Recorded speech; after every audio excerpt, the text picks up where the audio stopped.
How to use Notion Calendar. All right, guys, using Notion Calendar is as easy as using any other calendar. All you need to do is simply sign in or sign up for the Notion platform and then use your Notion account to simply sign in to Notion Calendar. All right, so once you're on Notion Calendar, on the left hand side, we have scheduling, meet with, as well as adding a calendar account. So when you click on the plus here, you can simply add either a Google Calendar account or you connect an iCloud calendar. If you scroll a bit more, we have your Notion databases. So you can add your databases from your to-do list, from your calendar on your Notion pages. You can even click on the plus here to add from other databases as well.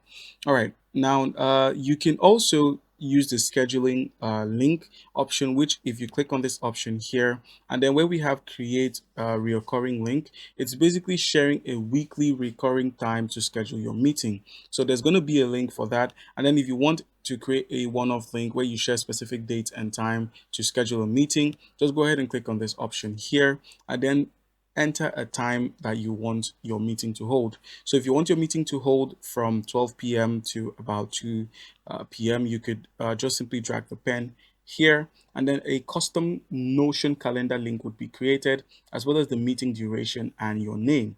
You can now set up a link expiration date. You can set up a single use link.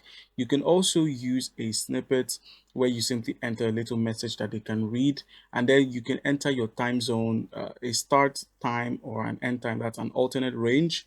You can also enter the location, conferencing. That's what you want to be using for your conferencing, if it's Google Meet or Zoom. You can also manage your conferencing by adding another video call service. And if you want it to be a phone call, you can just select phone calls alone. All right, so how can you go about adding an event on your calendar? All you need to do is simply select the date on your calendar, then simply double click on any time period and an event can be created.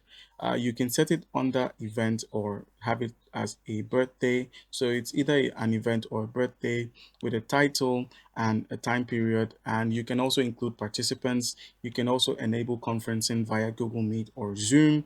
And then you can also use the AI meetings where you simply take AI notes once the video call is running. It just simply creates a page for you to transcribe and summarize when you're done with your meeting or as soon as you join the meeting. You can also include a location if it's a physical meet and enter a description as well. And you can also set your schedule if you're going to be busy or you're going to be free during that period.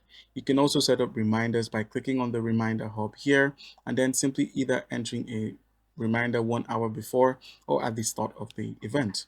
All right, so that's how you can go about adding an event on your calendar.